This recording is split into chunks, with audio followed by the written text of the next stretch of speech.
Hey guys, tonight we step barefoot into a tiled atrium, where soft sunlight filters through painted columns, and somewhere just out of sight, a copper pot simmers gently. You can smell it already.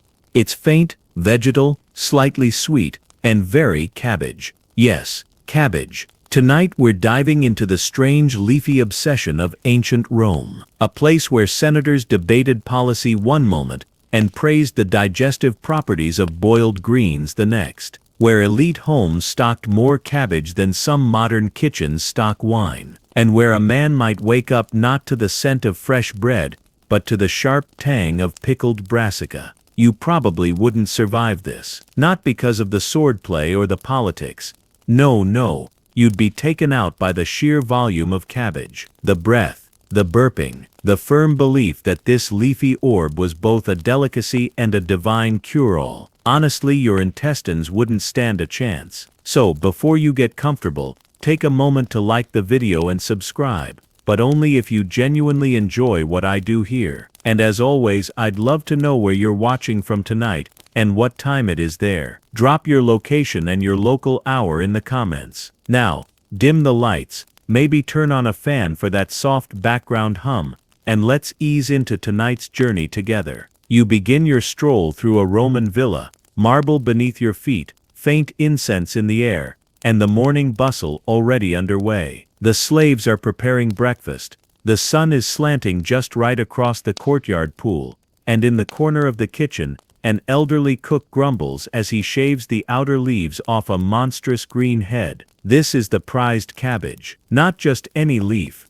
This one came from the gardens behind the baths of Caracalla, supposedly fertilized with sacred ash from the temple fires, or at least that's what the senator tells his guests. Whether or not it's true, the point is that it sounds expensive, and in ancient Rome, that counts for something. Cabbage in this world isn't just food, it's ritual. A young boy dips a ladle into the bubbling pot. He's not allowed to taste it yet, but he's memorized the order of ingredients: coriander seeds, a sprig of rue, vinegar, and the all-important chunk of dried salted pork belly to bring the cabbage's wisdom to life, as his grandmother always said. Historians still argue whether the Roman obsession with cabbage began purely for health reasons, or if it was more about social signaling. Was it really that effective for indigestion, or did it just make you look disciplined, ascetic, a proper old-school Roman with no need for Greek decadence? What we do know is this: if you were a senator in the late Republic, and you didn't own a cabbage garden, people would talk. There are surviving letters from aristocrats, who brag about the size and firmness of their heads of cabbage, as if writing odes to particularly competent horses. Even Cato the Elder, one of Rome's most famously crusty politicians, devoted pages in De Agricultura to praising the cabbage. Not just for eating, mind you, but for treating everything from joint pain to snake bites. He claimed, earnestly, that cabbage could cure drunkenness, clear your skin, and even prevent unwholesome desires. It's unclear how the cabbage performs in that last department, but still, points for effort. Back in the villa, the pot is nearly done. The steam rises in lazy spirals as the cook adds a pinch of pepper, ground fresh that morning by a slave who is still sneezing 2 hours later. You pause in the doorway. The senator, robed and still barefoot, beckons you inside. He's holding 2 small cups, clay, not silver, and hands you one. Inside is cabbage broth. It smells earnest. You sip. It's warm, slightly sour, definitely salty. There's an odd undertone of something metallic, like licking a spoon after it's touched a coin, but it's not unpleasant. You find yourself nodding as he raises his cup. To discipline, he says. To digestion, you reply. Outside, the city stirs. The market crowds begin to gather. But here, in this moment, it's just you, a senator, and a mug of green broth that tastes like medicine, memory, and something strangely sacred. You're not quite sure what time it is anymore, but it doesn't matter. You've got cabbage. And in ancient Rome, that means you're probably fine. The senator waves a lazy hand toward the sun-drenched courtyard, and you follow him out into the open. The floor is warm beneath your feet now, sun having touched the mosaic tiles just long enough to feel comforting rather than scalding. Somewhere, pigeons argue over breadcrumbs. Somewhere else, a lute plays very slightly out of tune. And here beside you, a man with the power to sway the republic begins extolling the virtues of boiled cabbage, with the conviction of a prophet. This is Cato the Elder's influence. His voice still echoes through Rome like a particularly stubborn sinus infection. Cato, that stern garlic-breathed traditionalist, who once said that cabbage was the first of vegetables, and meant it with the gravitas of someone discussing divine law. He didn't trust Greek doctors, you see, thought they were part of a secret plot to poison Rome's virtue, one foreign tincture at a time. So instead of imported wisdom, he offered a simpler solution: cabbage. Lots and lots of cabbage. He recommended eating it raw before a meal to draw away the bile, boiling it after to settle the humors, and applying it, brace yourself, directly to wounds, eyes, and even the more personal regions during illness. There are entire paragraphs in De Agricultura about how cabbage compresses should be applied to the abdomen while chanting. Chanting was optional, the cabbage was not. Historians still argue whether Cato genuinely believed all this, or if he was just trolling the Senate. After all, this is the same man who ended every speech, regardless of topic, with "Carthage must be destroyed." You can imagine him arguing about grain prices and then muttering, "Also, have you tried cabbage poultices for your knees?" Nevertheless, his obsession stuck. The senator now leads you past his personal garden, a small but proud patch near the servants' quarters. He points out his cabbage heads like they're pets. That one's Minerva, that one's Gaius Minor, the little curly one. My wife calls it the Tribune. You don't ask why. You're afraid he might tell you. A gardener stoops nearby, plucking insects from the leaves by hand. Cato would have approved. He believed cabbage cured intestinal worms, so pests nibbling on them felt almost ironic. In the distance, you hear the call of a vendor selling pickled olives, but your host pays no mind. He's still recounting how Cato once used cabbage juice to treat a foot infection and swore it tasted no worse than the remedy deserved, whatever that means. Your host chuckles. He'd have outlawed wine if he could have proved cabbage made you funnier. You glance down at the senator's sandals, goat leather, finely tooled, and wonder how many Roman leaders made major decisions with cabbage on their breath. You imagine a Senate chamber filled with belching, overly fevered old men, making laws while stifling gas and praising how good their skin looks thanks to this morning's leaf wrap. It's not glamorous, but it is very Roman. The senator turns serious now, his tone shifting. Cato believed the decline of the Republic would start with luxurious foods. He thought cabbage was our anchor. You nod, solemnly, as if this weren't the fourth cabbage anecdote in under 10 minutes. Still, there's something oddly comforting in it.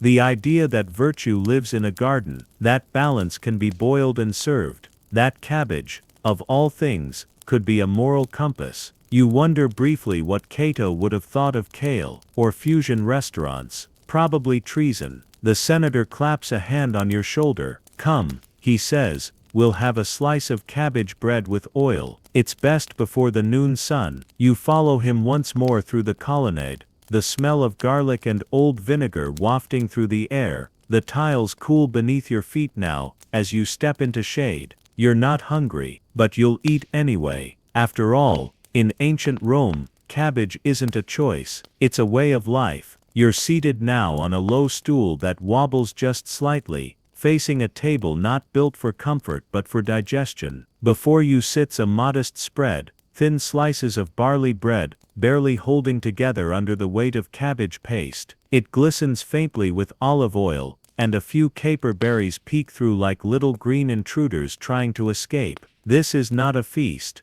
it's a lesson. The senator joins you, lowering himself with a groan, the sound more for effect than necessity. He gestures to the spread with pride. A salad fit for the Senate, he says, and he's not joking. Roman senators, those toga-draped masters of empire, were famously frugal with their meals, not because they had to be, but because they wanted to seem virtuous, and nothing screamed, "I am a morally upright Roman," like a bowl of overcooked cabbage. During formal dinners, where political alliances were brokered and betrayals were plated with olives, Cabbage held an odd place of honor, not as a luxury, but as a statement. Eating cabbage was like performing modesty with your mouth. Senators would speak of their discipline between bites, chewing loudly to remind everyone that decadence was for the weak, and that their fiber intake was directly proportional to their integrity. Historians still argue whether this posturing actually fooled anyone, or if everyone just nodded politely while dreaming of honey-glazed dormice and fried cheese balls. Back at the table, your host chews thoughtfully. He offers you a leaf-wilted cool dressed with vinegar and crushed mint. The texture is somewhere between paper and punishment,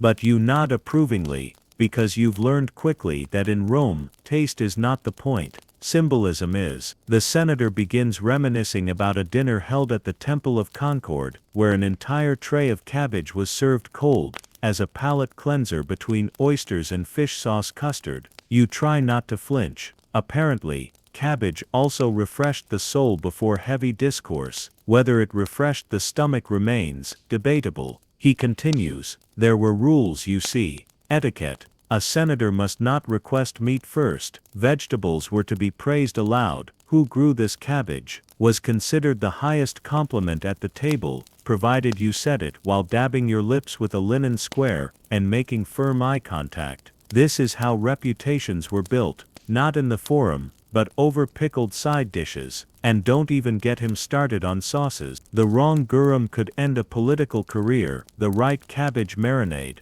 A senatorial seat for life. You glance at the oil pooling on your plate and wonder how many votes were secured through leafy diplomacy. At one banquet, your host leans in for this part. A senator once brought his own cabbage from home, wrapped in waxed cloth. Introduced to the room like a visiting dignitary. People clapped. A historian nearby wrote it down. The cabbage's name is lost to time, but not its legacy. There's laughter now from the kitchen, and a young servant brings in a second dish, cabbage rolls stuffed with pine nuts and raisins. A nut to Persia, your host says, though he's quick to add that Roman cabbage is superior. Sweeter, he claims, less performative. You're not sure what that means, but you smile anyway. As you eat, you begin to notice the rhythm of the room, the soft clink of terracotta dishes, the muted rustle of togas, the occasional creak of a reed fan. It's calming, slow, almost ritualistic. This isn't just a meal, it's a performance of identity. You look around and realize everyone's watching how much cabbage you eat, how quickly. Whether you pause to compliment the texture, whether you chew with intent, it's exhausting, and yet oddly satisfying, because in a world filled with ambition, deception, and the occasional poisoned wine jug, there's something endearingly simple about judging a man by his cabbage etiquette. You finish your last bite, pat your stomach, and murmur, very Roman. Your host beams. You step out into the sun again, your belly warmed by cabbage and civic virtue. The senator walks beside you, adjusting his sash with a quiet huff. Now he says, let me tell you why I never enter battle without a bit of boiled cabbage in my gut. You think he's joking. He's not. Long before Rome became an empire, cabbage had crept into the soldiers' camp, not just as food, but as preparation. Roman generals, including some of the most celebrated in history, made it a habit to consume cabbage before a major campaign, not for strength, not for stamina, but for balance, internal, digestive, moral. The leaf, it seemed, was a kind of pre-battle prayer. The idea was simple. If you could withstand a full bowl of boiled cabbage and still wield a sword, then surely you were ready to face the Gauls. Some generals insisted on cabbage the night before a siege. Others, like Marcus Fabius Maximus, allegedly carried dried cabbage shavings in their tunics as talismans. These were not fringe beliefs. This was cabbage as courage. Historians still argue whether this ritual had any physiological benefit. Some say it helped settle the stomach, others that it simply gave the illusion of control before chaos. After all, when you're about to charge into a battlefield, your intestines deserve a little reassurance. The senator tells you of one infamous campaign in Hispania, where soldiers claimed their cabbage rations were shorted the night before a major clash. The battle went poorly. the Cabbage was blamed. The quartermaster was reassigned to latrine duty. Back at the villa, you pass a row of clay amphorae, labeled military stock. Your host chuckles. Cabbage for emergencies, he says. Both ends. You nod, pretending you don't understand. You absolutely understand. A young boy rushes past, carrying a polished bronze bowl filled with pickled cabbage slices. This is not a snack. This is a training tool. The senator insists on his sons learning the discipline of the leaf before they ever pick up a gladius. A soldier who scoffs at Cabbage, he says, will fail to conquer himself. He pauses to let that one sink in. You follow him toward a shaded bench, where a bust of his grandfather looms. A stern face, eyes gazing over the garden, and yes, a cabbage leaf engraved onto the plinth. The senator explains, he swore Cabbage saved him from fever during the Etruscan campaign, refused all other treatment, ate cabbage for 4 days straight, recovered on the 5th, died at 92, coincidence? I think not. You don't argue, partly out of respect, partly because your stomach is still negotiating with the cabbage rolls. The senator pulls out a leather-bound tablet, and traces his finger along a column of names. Here, he says, are the men who perished at Alesia, and here those who survived. Guess what they ate the night before? You raise an eyebrow. Exactly. You wonder quietly how many Roman victories could be attributed to sheer digestive regularity. The military used cabbage not only for food and ritual, but also for sanitation. Boiled leaves were mashed into poultices, and applied to wounds. Not all soldiers survived, but Cabbage made a valiant effort. Field medics, lacking other resources, turned to it as their default cure. Bruises, cabbage. Burns, cabbage. Emotional distress after losing your best friend in a spear fight. You guessed it, cabbage. The senator stands, stretching his arms. Let's visit the gymnasium, he says. I have pickled turnips for later, but for no exercise. You follow. The air outside has warmed. Your sandals scuff lightly over the stone path. Along the way, you pass an elderly guard leaning on his spear. He's chewing something. Cabbage root, the senator whispers. For his nerves. You keep walking. Of course it is. The gymnasium is quiet this afternoon. Just the soft scrape of sandals on stone, the clink of wooden practice swords, and somewhere in the corner, the distinctive slosh of someone regretting their midday wine ration. You follow the senator along the colonnade, where sunlight pools like honey on the marble floor. The air smells of sweat, oiled leather and, inevitably, cabbage. You pass a low table with cups arranged neatly. Nearby, a servant refills them with what looks like a pale green broth. The senator notes your curiosity with a smile. Rehydration, he says. Nothing cools the warrior like cabbage water. You take a cup. It's lukewarm. Earthy. Slightly salty. It tastes like boiled ambition and self-denial. You sip anyway. Hydration, he adds. And humility. Every man drinks it, no matter his rank. Senators, slaves, scribes. Same broth. Same burps. He's not wrong. Across the gymnasium you watch as men in various states of training, some swinging clubs, others stretching beneath fig trees, pause to gulp down the green elixir.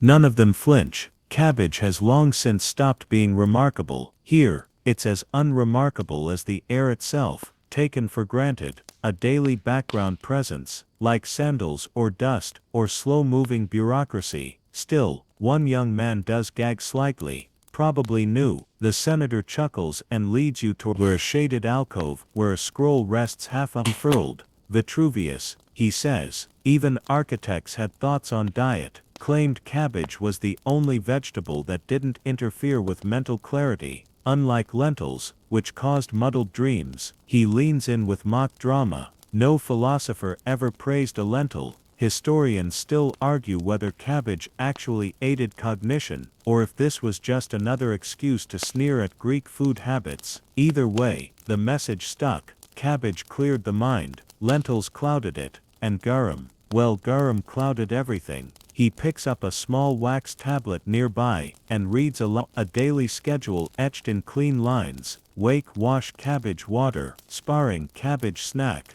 studies, boiled cabbage lunch, political commentary, cabbage nap. Yes, cabbage nap. You blink. Is that napping with cabbage? No, with Noro, he says. After. It aids digestion, clears the thoughts, allows for better dreams, especially dreams of cabbage. You decide not to press further. Instead, you walk. With him past rows of practice equipment, weighted jugs, padded shields, baskets filled with dried legumes for throwing drills. One crate is filled with cabbages, real cabbages, firm, tight-leafed, neatly arranged. For tossing, the senator says. Excellent for shoulder work. Also, if you can dodge a cabbage, you can dodge a javelin. This feels like a proverb. He picks one up and hands it to you. It's heavier than expected, cool to the touch. You give it a gentle toss, and it thuds dully back into your palm, surprisingly satisfying. The senator demonstrates a slow underhand throw. No bruising, he mutters. We eat these later. This gym isn't just about physical training, it's a temple to routine. And cabbage, once again, is both fuel and philosophy. Eat it, lift it, learn from it. Nearby, an older man is meditating in lotus position, a cabbage leaf pressed gently to his forehead. You point, question in your eyes. Hangover, the senator says. Of course. You walk a bit more, past a mural showing Hercules wrestling a boar. In the background, for no apparent reason, a servant holds a platter of what is unmistakably cabbage. The paint has faded, but the symbolism remains. Cabbage equals sign strength. Cabbage equals sign order. Cabbage equals sign your entire lifestyle, whether you like it or not. You stop to watch two young men sparring. One shouts something about defending the honor of the cabbage grove, which the other seems to take very seriously. They circle, swing, parry, until one slips. A mentor claps once and offers him a hand, and a slice of cabbage soaked in vinegar. You're not sure if it's for the bruise or the pride, maybe both. As you leave the gymnasium, the senator pats your back. You did well, he says. You mostly just stood there holding a vegetable. Tomorrow we pickle. And with that promise dangling like a thread of boiled cabbage leaf, you return to the quiet of the atrium, slightly more hydrated, slightly more disciplined, and beginning just barely to understand why these senators were so deeply, unshakably obsessed. Back in the atrium, the air is cooler now. The sun has crept just far enough west that shadows stretch comfortably across the mosaic floor like lazy cats. A breeze slips through the open doorway, tugging at the folds of your tunic. You settle back onto a cushioned bench, still clutching your cabbage training reward like it might offer you secrets. The senator joins you again with an approving nod. You're adapting, he says. That's good. Rome favors the adaptable. He produces a small scroll and waves it in your direction. Now then, shall we read about cabbage and the economy? You blink. He's serious. Apparently, cabbage wasn't merely the darling of dinner tables and battlefields. It was also a line item in the budgets of powerful estates. A good senator, he says, doesn't just grow cabbage, he manages it. Turns out, records from estates across the republic show careful notes on cabbage yields, storage, spoilage rates and market price fluctuations.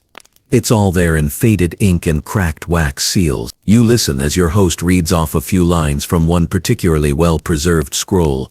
On the third day of Sextilis, 12 heads harvested, 3 with worm rot, 1 given to the temple, 8 boiled, none remaining. This, you're told, was a good day. Cabbage, he explains, wasn't just food, it was strategy. Sell too much, you look greedy. Sell too little, you look wasteful. Best give just enough to temples and neighbors that they remember you, but not so much they expect it next time. Historians still argue whether such calculations were acts of generosity or power maintenance. You suspect it's a bit of both. When in doubt, the answer in Rome is almost always both. You imagine a marketplace now, early morning, cloaks drawn tight, baskets heavy, the cabbage seller yelling in a voice that could rouse the gods themselves. 3 heads for a sesterce, fresh from Etruria, and the senators' wives haggling not for savings, but for status. Buying cabbage wasn't about needing it, it was about being seen buying it. Your host confirms this. Even when we grew it ourselves, we still bought some at market. It showed you weren't completely detached from the people. You nod sagely, as if you too once pretended to need cabbage in order to project humility.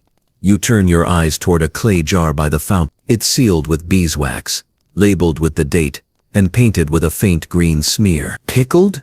You ask. 6 weeks, he replies proudly. That one's reserved for solstice day. We eat it cold, with dried figs. Very traditional. You nod, though that pairing sounds suspicious at best. The senator continues. There were even taxes, he says, on cabbage transport. If you brought too many heads into the city, you paid a levy. Too few and people accused you of hoarding. Roman bureaucracy, it seems, extended even to vegetables. He pulls a thin ledger from a side shelf and shows you an entry. 5 cabbages, traded for 1 amphora of low-grade wine. Exchange deemed equitable. You raise an eyebrow. Low grade, you ask. He shrugs. Some wine is better diluted by cabbage, or forgotten entirely. You flip the ledger slowly. Page after page of vegetable trade recorded with the same reverence most people reserve for gold or silver. Here's a list of cabbage weights. There's a breakdown of spoilage versus feed scrap. One page even details a mysterious theft. 3 cabbages missing, likely a neighbor's hungry goat. The suspect was fined a half-day's labor. Somewhere in this arithmetic, you realize, lies the entire Roman soul. Disciplined, proud, slightly gassy. The senator leans back, hands behind his head, and sighs. We tracked everything, he says, so we could say it wasn't luxury. It was order, measured, modest, civilized. You imagine a toga-clad economist arguing cabbage ratios in the forum, while street poets mock him from behind columns. Eventually, the senator rises. Come, he says, let's visit the kitchen. You should see how the stews are logged. Every cabbage leaf accounted for. We don't waste, unless it's on purpose. You smile, finishing the last of your cabbage broth, which has gone pleasantly lukewarm. The ledger, still open beside you, smells faintly of vinegar and ink. It feels less like history, more like routine, and in that routine somehow lies the deepest Roman wisdom of all. The kitchen greets you with a familiar earthy scent, steam, spice, a hint of smoke, and naturally, cabbage. But not just any cabbage. This one is stewing with lentils and garlic, the whole pot bubbling gently over a charcoal brazier. You hear the quiet hiss of oil on copper, the soft shuffle of sandals, and the rhythmic tap-tap of a knife on wood. It's a scene of calm, controlled chaos, every motion practiced, every sound part of a quiet symphony. The senator steps inside like a general entering a war council. The cooks glance up, nod respectfully, and return to their tasks. He doesn't need to speak. They already know what he wants. Cabbage, of course. You pause near a shelf lined with clay jars and woven baskets. A label catches your eye. Brassica odorata, fragrant cabbage. You lift the lid cautiously and inhale. It smells faintly floral, oddly sweet, and absolutely not like anything you've eaten so far. Ah, the senator says, peering over your shoulder. For perfume. You blink. Perfume. He nods. Some senators believe the essence of cabbage could purify the skin. A few even wore sachets around the neck. I do not recommend it on feast days. Historians still argue whether this was a genuine medical belief, or just another example of elite eccentricity. But if you're honest, it's kind of impressive. Not content with eating cabbage, the Romans tried to wear it too. Nearby, a kitchen boy stirs a thick paste made of mashed cabbage stems and vinegar. Poultice, the senator explained, for bruises, boils, or what they called poet's knee, a complaint suffered by anyone who spent too long on cushions. Another pot simmers with what looks like cabbage boiled in wine. The aroma is surprisingly delicate. You catch a whiff of cinnamon. That one's for dessert, a cook mutters, not looking up. You raise an eyebrow. Sweet and sour, the senator explains, clearly delighted by your confusion. It's a sleeper hit at Saturnalia. You move toward a corner where long wooden slats hang bundles of drying leaves, some green, others yellowing into leathery browns. Preservation, he says. The winters weren't always mild. We dried the outer leaves and steeped them in broth. Tasted like regret, but filled the stomach. He pulls out a scroll half scorched by age, lays it across a nearby bench, and smooths it with a practiced hand. It's a recipe, or perhaps a philosophy, hard to tell. The title reads for guests who must be impressed, but not fed too much. Step 1. Boil cabbage. Step 2. Add wine. Step 3. Serve with long speech about frugality. You can't help but laugh. I know, the senator says, smirking. We were ridiculous, but noble. He takes you over to the pantry, cool, dim, lined with stone. Here cabbages rest on straw beds like sleeping children. One has been carefully carved with a senator's monogram. Another has a red string tied around the stem. That one won a prize, the cook says proudly. Best symmetry. The senator picks it up like a trophy and gestures for you to feel it. Firm, dense, surprisingly heavy. It's less vegetable, more legacy.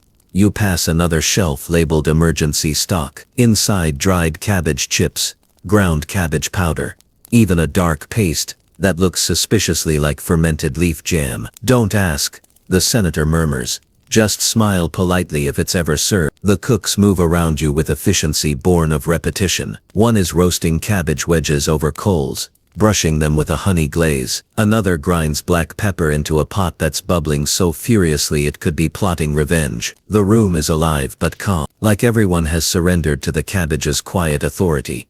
As you step away, someone offers you a small slice of something green and crisp. You taste it, tangy, slightly salty, surprisingly satisfying. Kale chip, you ask. The cook grins. Proto chip. The senator claps his hands. Come, he says. Let us retire to the library. You've earned your cabbage for the day, but now we read poetry. You blink. Poetry, about cabbage. He just smiles. You sigh, still chewing. Of course, the library smells less like old scrolls and more like boiled greens. You hesitate in the doorway. Surely this is the one place in the house spared from the creeping influence of cabbage. But no, there it is again, faint but unmistakable. It drifts from a small pot of leaves, steeping on a brazier in the corner. Cabbage incense, the senator explains, with all the gravity of a priest unveiling sacred relics. To purify the mind, helps with rhymes. You mutter something vaguely affirming and follow him. The shelves are packed wall to wall, scrolls and tablets neatly stacked, like bricks in a cabbage-scented fortress of knowledge. He pulls one from the middle carefully, reverently, and waves you to a seat. The scroll is trimmed with delicate green thread. You brace yourself. Ode to Brassica, attributed to Faustus Minor, he declares. Not the Faustus who tried to be emperor by accident. Different Faustus. This one was obsessed with vegetables. He clears his throat and begins to read, and instantly, you're plunged into verse. O cabbage, leafed protector of Roman bellies, whose folds conceal the wisdom of grandmothers, who purges excess humors, lifts fog from thought, and graces our table with frugal dignity. The senator pauses for effect. Powerful, isn't it? You nod slowly. It rhymes. Technic. Historians still argue whether this wave of cabbage poetry was genuine praise or a form of social satire. After all, it's hard to tell if Faustus Minor meant every word or if he was just bored, slightly drunk, and trying to impress a particularly leafy patron. You sit through 3 more odes. One compares cabbage leaves to the folds of a philosopher's robe. Another claims cabbage can hear your thoughts if boiled just right. The last one ends with the haunting line, "And when I die, lay me in cabbage." The senator wipes away a tear. Beautiful, he murmurs. You ask if there were any dissenters, any brave souls who dared to question cabbage supremacy. He nods solemnly. Galen. Ah yes, Galen, the contrarian physician, who believed too much cabbage could stifle the blood and lead to brooding. He was widely mocked for it, nicknamed lenticula, or little lentil, by his critics. An insult among cabbage loyalists. You pass another shelf labeled vegetabilis, versibus, or vegetables in verse. Curious, you pull a scroll and skim it. One passage reads, beans make the man gassy, lettuce makes him sleep, but cabbage wakes his purpose and strengthens his will. You glance up. Did they really believe this? The senator shrugs. Or they needed to. Rome was complicated. Cabbage was simple. That, you have to admit, makes a weird kind of He points to a worn tablet, tucked beneath a stack of philosophical scrolls. You lift it out, brush off the dust. The title, The Republic of Roots. It's a fictional dialogue between a carrot, a radish, and a head of cabbage debating civic responsibility. The cabbage wins, obviously. There's a moment of silence between you as the brazier crackles softly. The green steam curls upward, filling the room with an almost minty freshness. You lean back, your eyes half closing. The words blur. You imagine a world where senators debate not laws but recipes, where bribes are paid in cabbage heads, where philosophers wear garlands of boiled leaves and write treatises on slaw. You may be slipping into sleep, or madness, or perhaps into the true Roman way of life. The senator rolls the scroll closed. There's a comfort in repetition. Same food, same verses, same virtues. You nod, though you're no longer sure if you're dreaming or listening. Tomorrow, he adds, we'll read from the culinary triumph of Senator Gaius. He once prepared 47 cabbage dishes for a single feast. All of them tepid. You make a mental note to maybe fake a fever. For now, the words and the warm scent wrap around you like a soft toga. You settle deeper into the cushion, listening as the senator hums a quiet tune. It's a lullaby, you think, possibly about cabbage. Naturally, you wake, though maybe you never fully slept, to the gentle rustle of garden wind and the senator adjusting his sash with ceremonial precision. He doesn't say much, just gestures toward the rear atrium and motions for you to follow. You stretch your legs, sluggish but intrigued. A garden, he says, but not just any garden. This one is a battleground. You pass through a colonnaded walkway draped with creeping ivy and step into what looks at first glance like any wealthy Roman villa garden. Symmetrical rows, trimmed hedges, a mosaic path, the quiet trickle of a fountain shaped like a sea nymph. But then you notice every row, every plot, is cabbage. Different shapes, different shades, some the pale green of parchment, others a deep purple like bruised marble, some squat and dense, others long and crinkled like philosophical scrolls left out in the rain. This, the senator says with great solemnity, is my Brassica Maxima collection. 23 varieties, hand-grafted, soil-rotated, moon-sung too. You arch an eyebrow. Moon-sung, he smiles, not bothering to elaborate. Welcome to the cabbage garden arms race. Apparently this was not uncommon. Among Rome's elite, cabbage gardening had become more than a domestic affair. It was a sport. Estates competed over whose cabbages were leafier, crisper, more symmetrical. These were vegetables as social currency. Historians still argue whether this obsession was rooted in genuine horticultural pride, or a bored aristocracy, looking for a dignified excuse to play in the dirt. Probably both. The senator points to one particularly majestic head. That one's Imperator Rub grows in 6 concentric leaf spirals. If you slice it wrong, the garden priest cries. You blink. Garden priest? He's already moved on, crouching to inspect another plot. This one's temperamental, he says. Candidus fractus, wilts if you speak too loudly near, but the flavor absolutely sarcastic. You wander the rows as he rambles off stories. This cabbage was bred during a siege. That one only grows next to rosemary. Another was named after a general who forgot to wear pants to a Senate meet. You pause near a stone bench where 2 younger gardeners are embroiled in hushed debate. Too much mulch, one hisses. Not enough spacing, the other counters. Your spacing is an insult to Apollo. The first retort. They fall silent as you pass, then resume their cabbage feud with exaggerated whispers. You nod respectfully. These are professionals. Your host opens a small cedar box, nestled beside a rain barrel. Inside, scrolls wrapped in linen, their edges ink-stained. Garden logs, he explains. Water ratios, pest sightings, leaf texture reports. He holds one up, squints.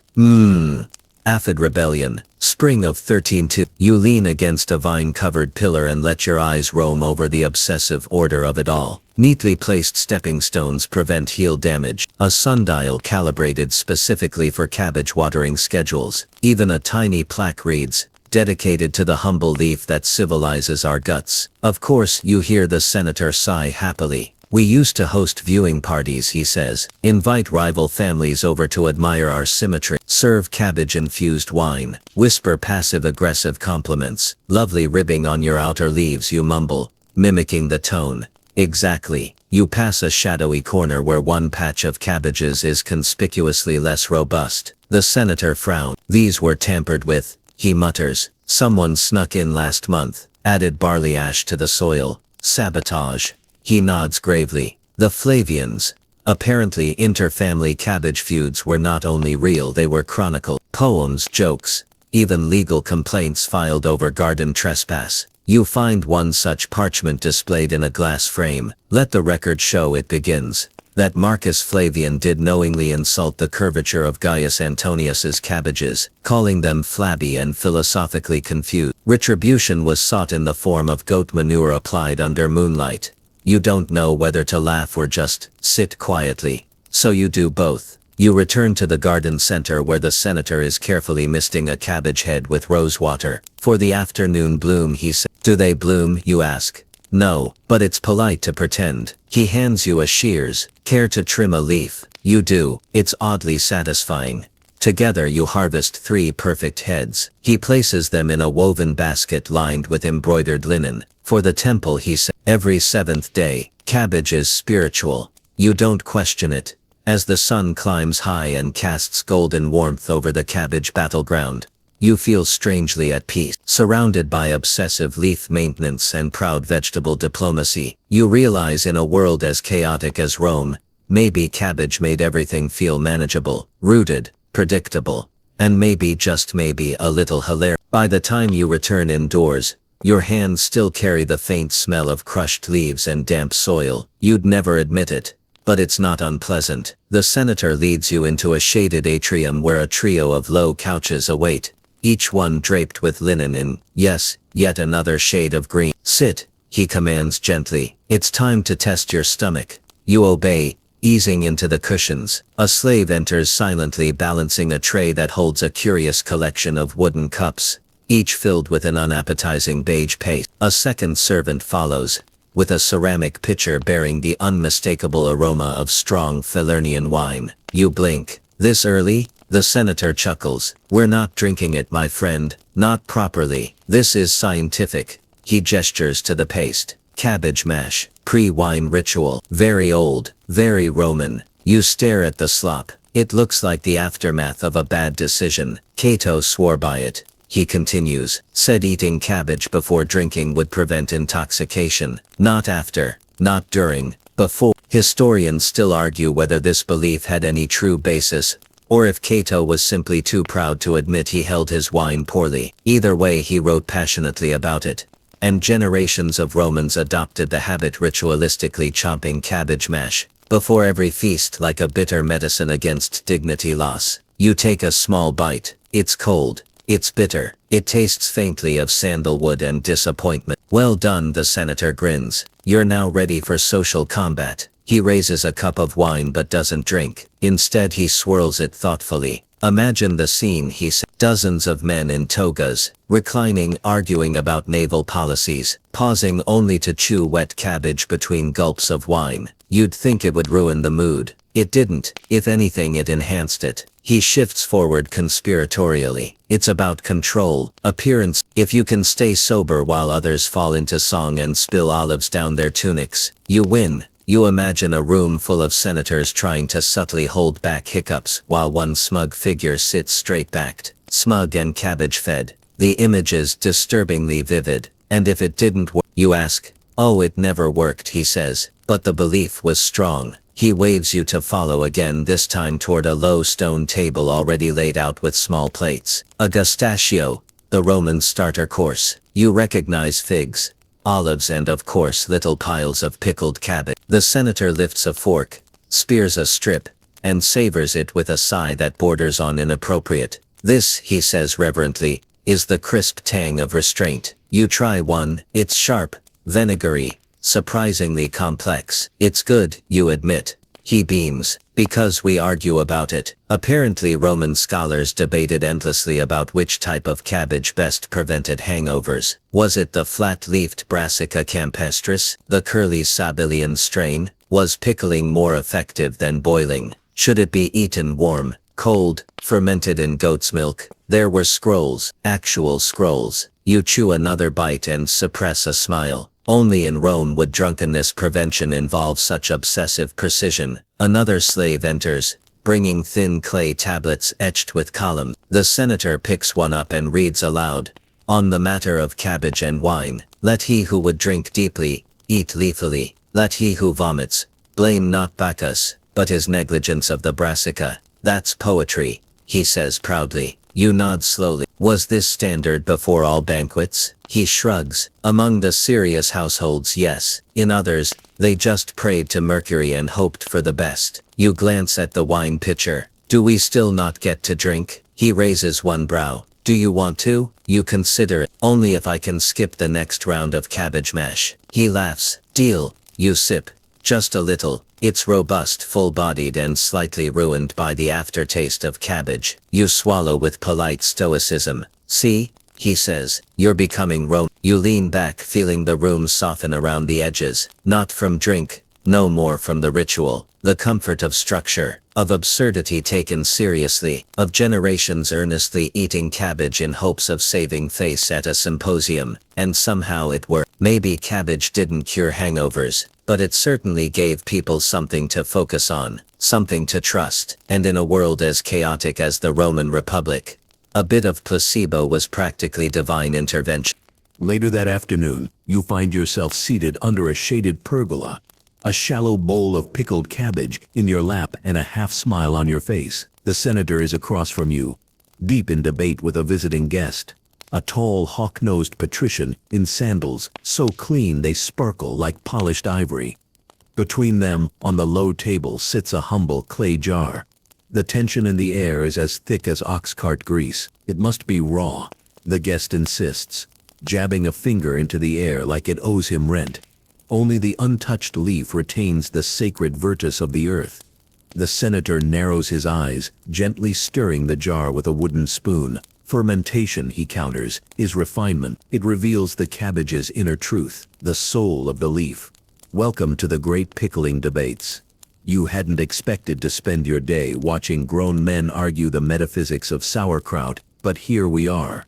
In Rome, everything is philosophical, even condiment. Historians still argue whether the Romans truly believed in the moral character of their food, or if this was a polite way of bickering without swords. Either way, pickled cabbage had become a symbol of household taste, class alignment, and even regional pride. Raw, you were rustic. Pure, uncompromised. Pickled, you were sophisticated, urbane, and maybe just a little bit smug. A third man, shorter and quite possibly tipsy, joins in. Boiled cabbage, he slurs, tastes like wet scrolls. Pickled cabbage, that's poetry. The hawk-nosed patrician recoils.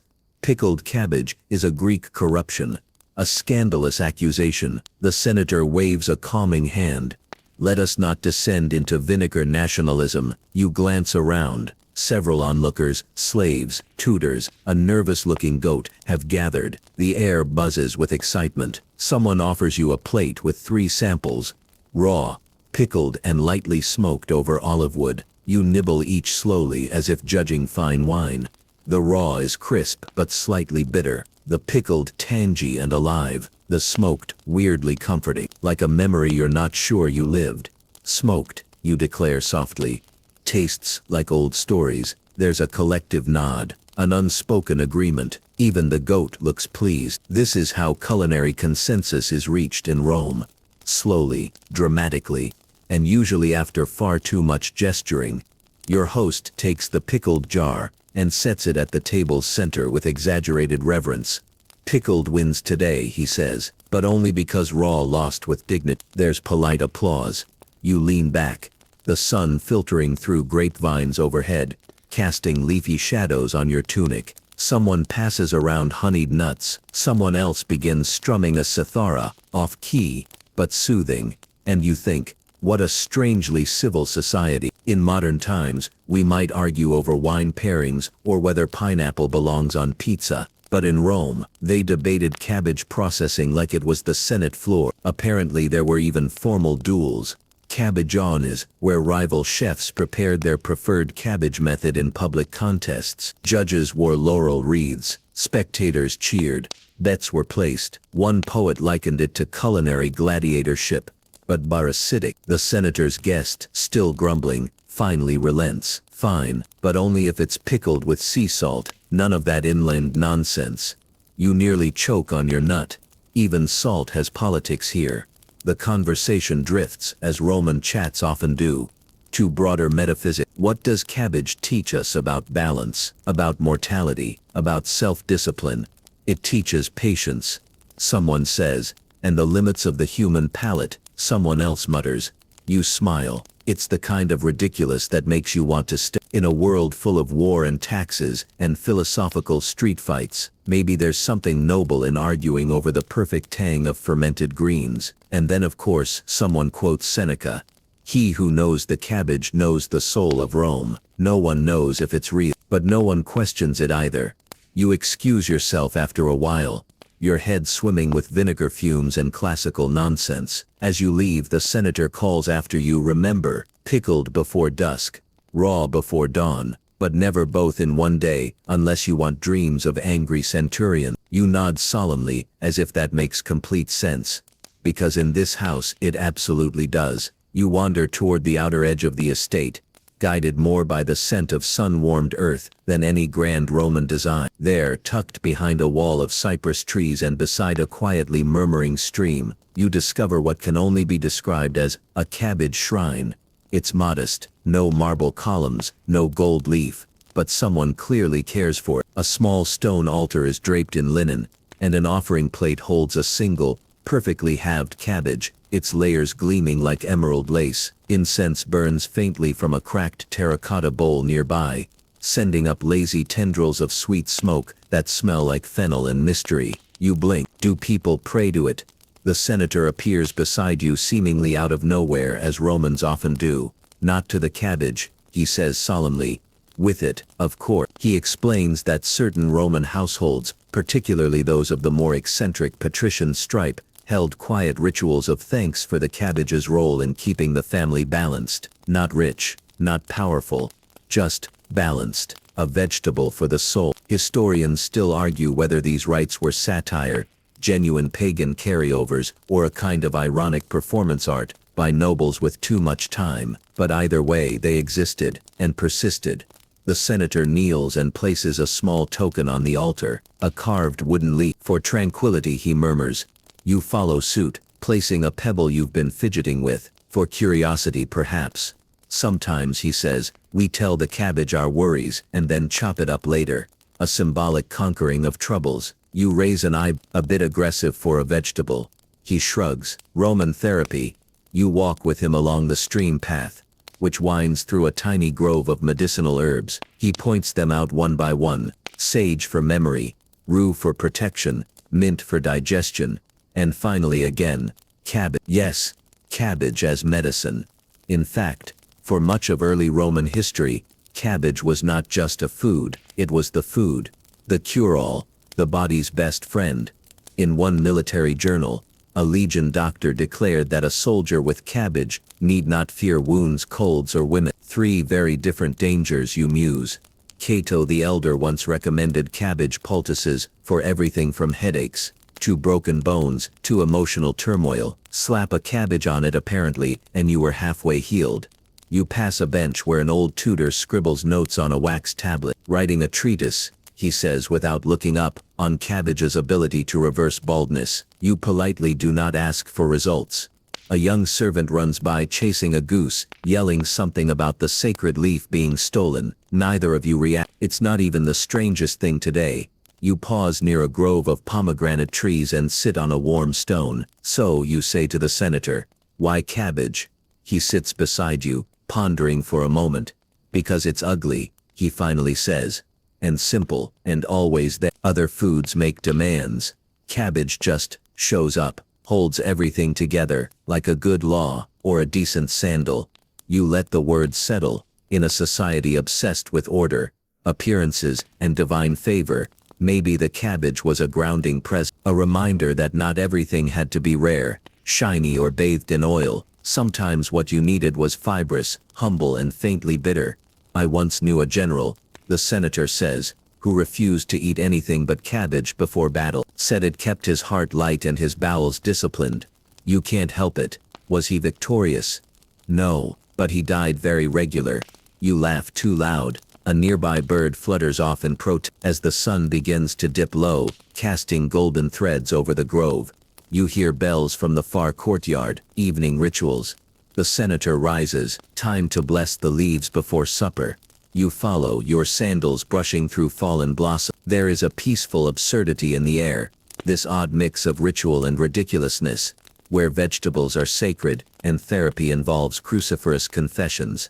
And as you walk back toward the house, passing another statue holding what else?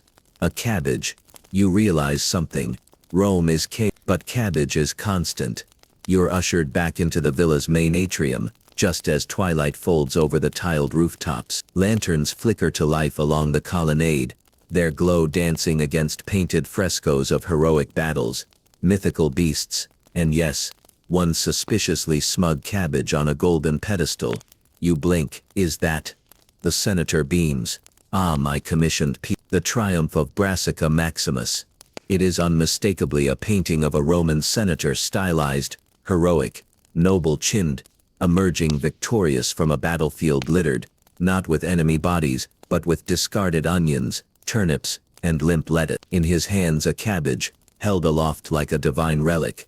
You try not to laugh. You fail. I paid handsomely, he says proudly. The artist was confused, but he came around.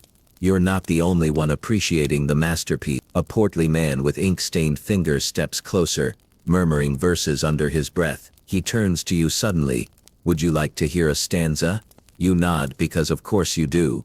He clears his throat dramatically. O Brassic, leaf-layered sage of the soil, in thee the Senate finds its foil. Where speeches fall and daggers gleam, thy fiber reigns, a greenish dream. You clap politely. Needs work, he mutters, and scribbles revisions on a wax tablet. With great fury. Apparently this is a thing. Roman poets, especially those seeking patronage, often composed odes to vegetables, and cabbage received its share of leafy praise. Some works were satirical, others embarrassingly earnest. A few even made it into public readings, where bored nobles would nod along between courses and secretly compete for the cleverest metaphor. Historians still argue whether these poems were genuine cultural expressions, or just a highly specific form of elite time waste. Your host gestures to a nearby niche where scrolls are stacked high. All cabbage poetry, categorized by tone. You peer in, labels read, wistful, aggressively patriotic, romantic, disturbing. You raise an eyebrow. Don't ask. The senator whispers. You don't. Dinner begins soon after, but not without a dramatic prelude. A young poet barefoot, toga too long, takes center stage on a low marble platform, and unfurls a scroll with great flair.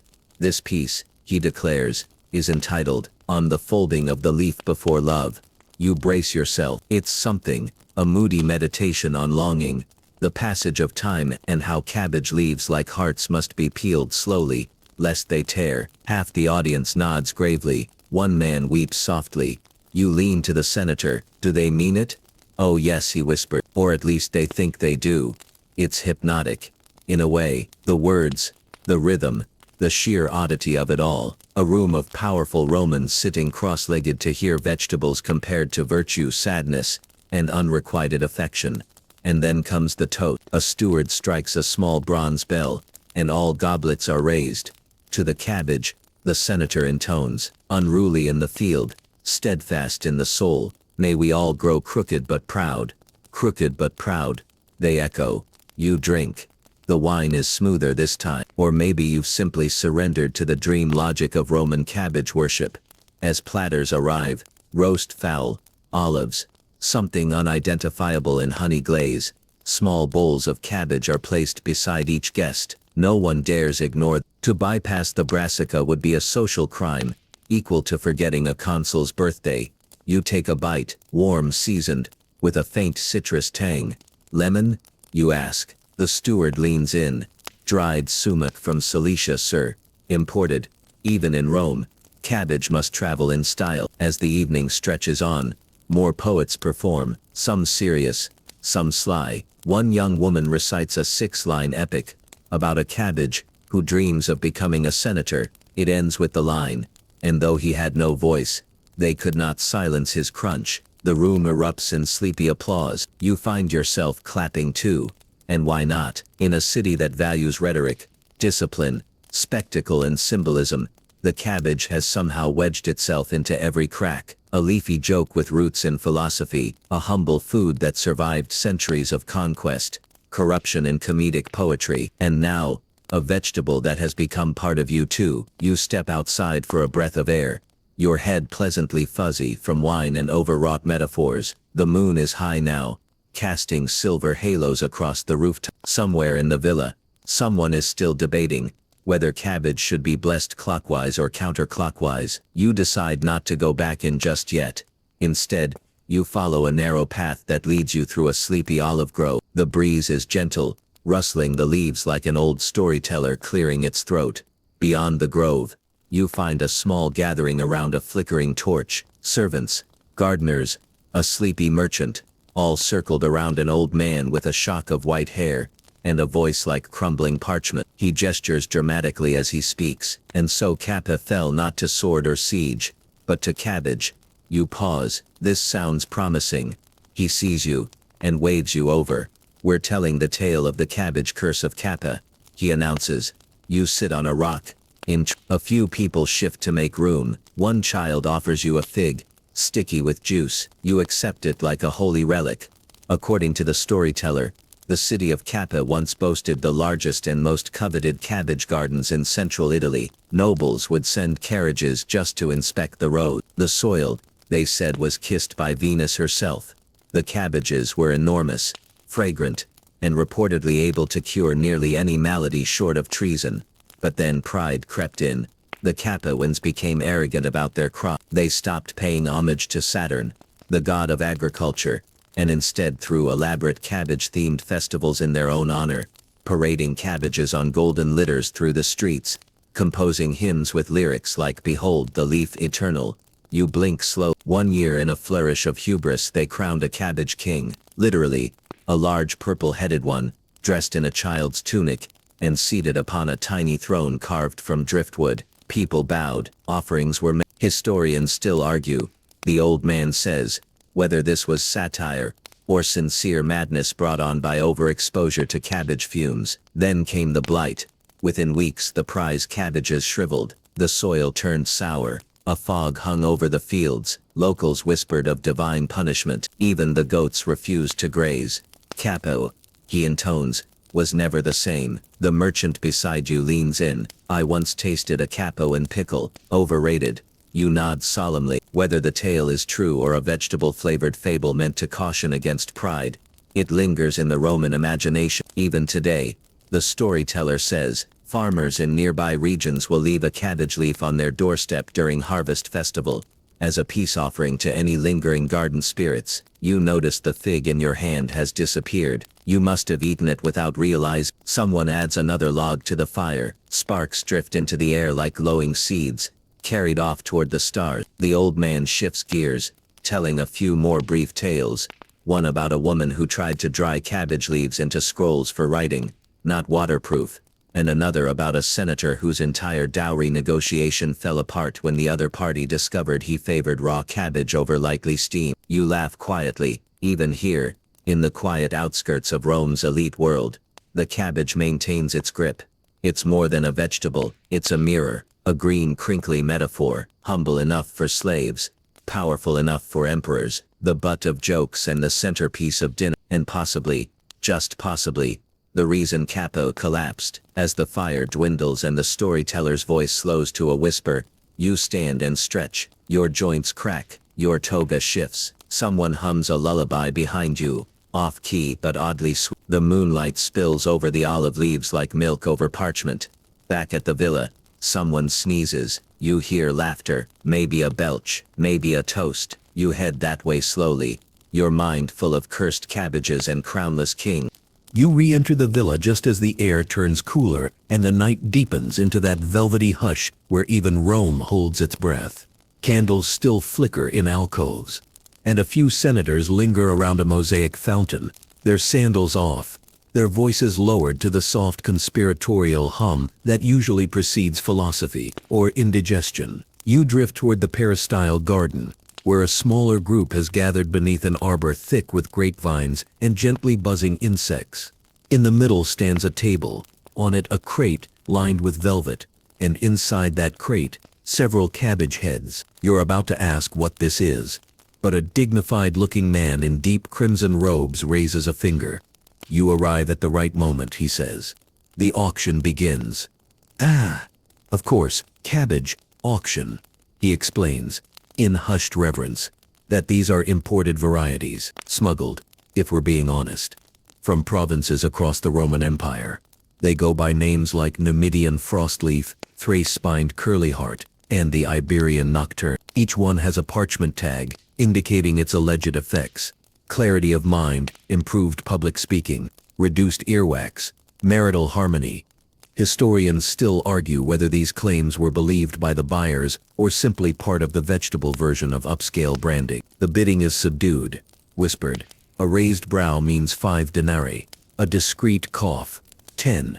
One man scratches his nose and accidentally purchases a Macedonian sprout with rumored aphrodisiac properties. He looks both horrified and intrigued. You are handed a small wooden token, just in case. You never know, a steward murmurs. One does not simply leave without a cabbage. You do not bid, but you watch. One senator clutches a bulbous green head as if it's a newborn. This, he says, is the finest balance of crunch and moisture I've ever seen. His companion nods gravely, wiping a tear. Another insists on sniffing every leaf before committing.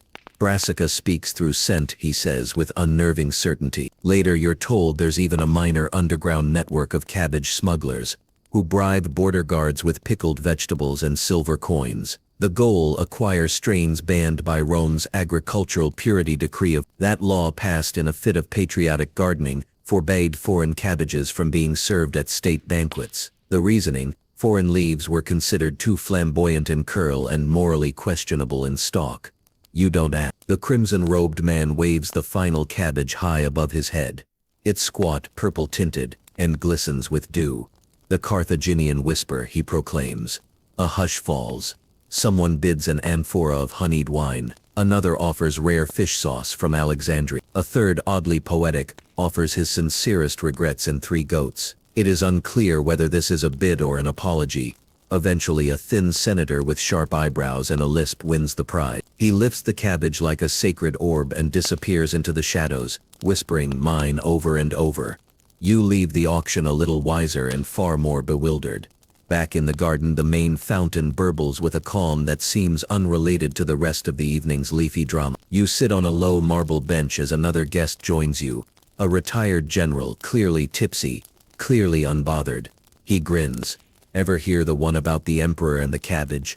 You shake your head. Story goes, Emperor Tiberius once demanded all his officials present a cabbage dish, alongside their state report. Said it cleared the air, figuratively and literally. You laugh. You shouldn't, but you do. Some even tried to encode their messages in cabbage arrangements, he continued. A wedge at the left meant discontent. A sprig of parsley in the middle meant Rome is watching. You smile. What did anchovies mean? He thinks. Usually bribes. You both sit in silence for a while, staring at the stars, listening to the gentle plop of water on stone. And somewhere behind you another cork pops.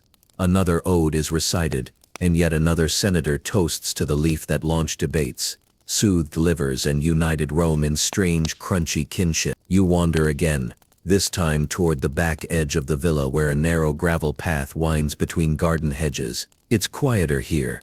Only the distant murmur of late-night chatter carries over, softened by the rustle of cypress trees. You pause at a small wooden gate. A servant, half asleep and clutching a lantern, nods and opens it without a word. Beyond lies the imperial garden. No one speaks of it too loudly.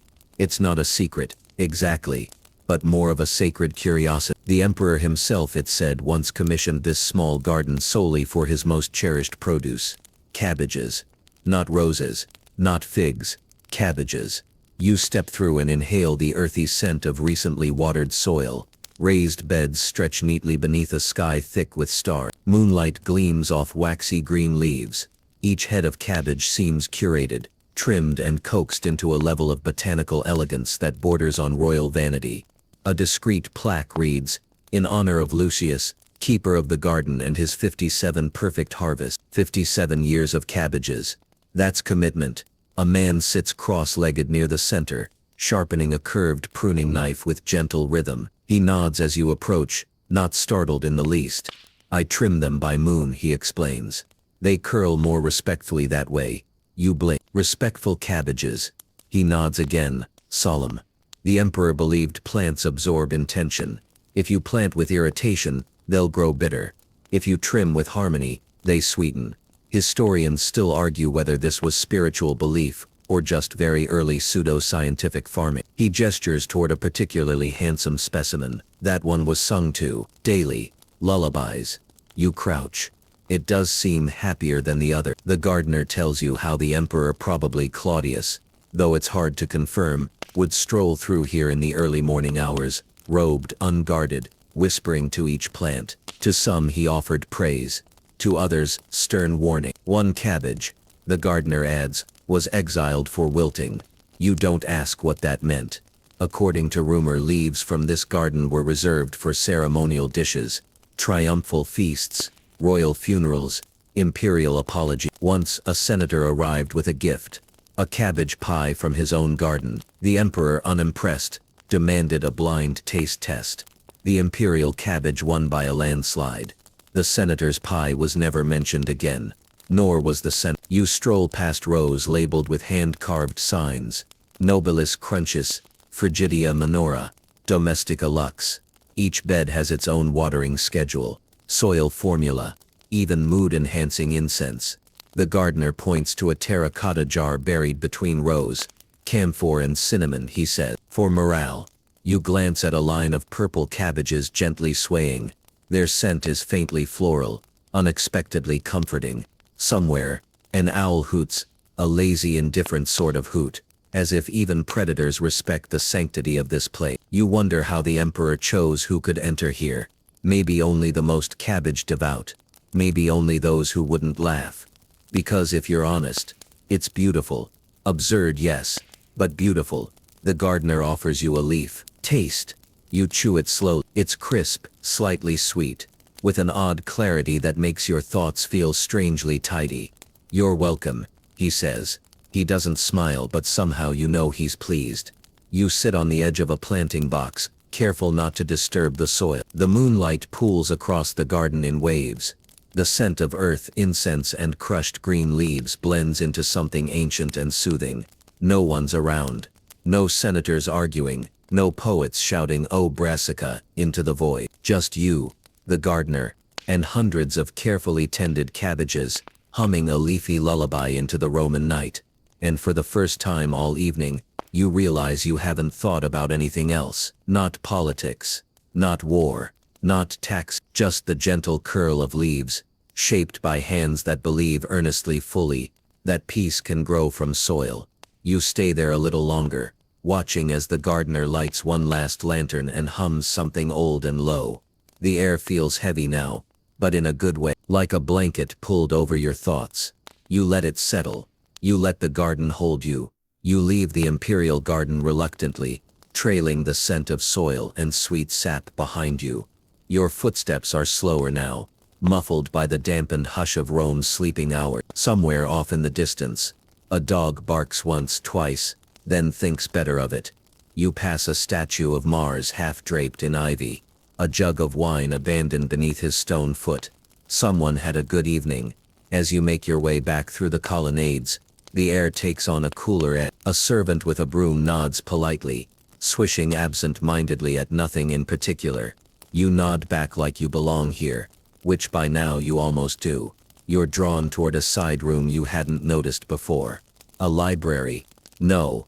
A debating chamber. Several worn cushions circle a brazier glowing with soft embers. A few senators sit there, not drunk, not entirely sober, somewhere in the philosophical middle. They don't speak at first, just gesture for you to join. One of them, with an ink-stained tunic and cabbage leaf still stuck in his sandal, clears his throat. "Let's talk politics," he says with a smirk. "Cabbage politics." The others groan, but not with disapproval, more like a collective sigh that says, "Here we go again." He begins. You see, it's not just food, not just medicine. Cabbage is a symbol, and suddenly, you're in it. You learn that during the Republic, Cabbage stood for frugality. The humble garden leaf became a political icon. Senators who served it at feasts were seen as virtuous, grounded, unimpressed by imported luxuries. Lucius Volcasius Tullus once served only cabbage at his daughter's wedding feast, says another, reaching for a fig. The guests clapped. No one smiled. You sip warm spiced water offered from a shared cup and nod thoughtfully. But then someone else continues. Others saw an opportunity.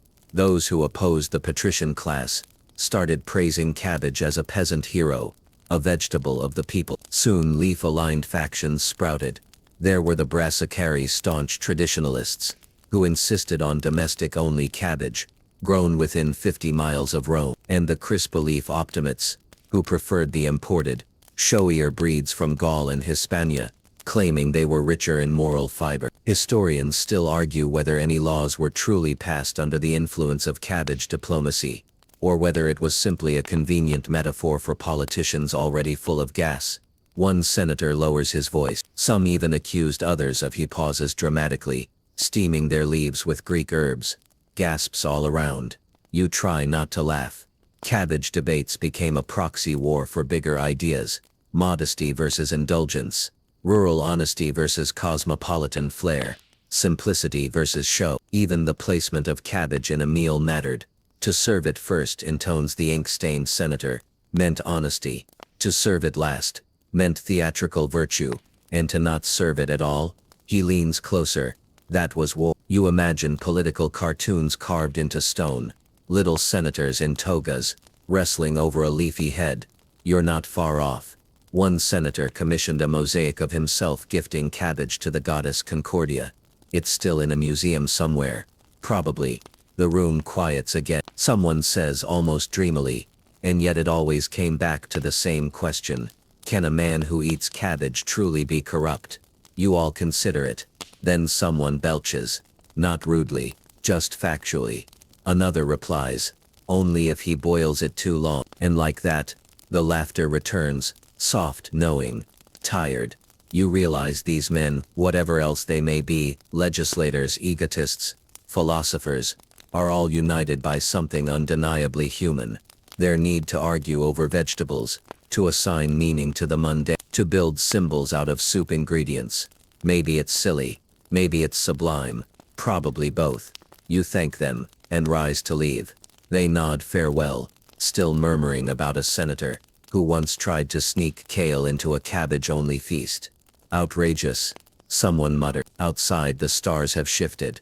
Dawn is hinting at the edges of the horizon. You can smell it. The shift in air. The way the wind starts to smell less like wine, and more like fresh dust and dew. You pass a servant pouring cabbage broth into a row of clay cups for the early rise. The steam curls upward, soft and strangely beautiful. And you think, maybe they were right. Maybe cabbage really was political. You walk now with the slow steps of someone who's absorbed more cabbage lore than they ever thought possible. The villa, once full of chatter and clinking dishes, has hushed. Somewhere deep within its stone bones it's exhaling, letting go of the night. You pass by the kitchen courtyard again. A sleepy apprentice washes bunches of limp leaves in a wooden basin. He hums a tune with no words, just rhythm. One leaf escapes and flutters to the ground like a falling scroll. No one minds. You follow a gravel path lined with laurel bushes and pause before a low marble wall. Beyond it lies the family tomb of a senator, whose name you don't quite catch. You lean against the stone and read the inscription. He lived humbly, spoke wisely, and never overcooked his cabbage. A joke, maybe, or a final truth. You think back to everything you've seen.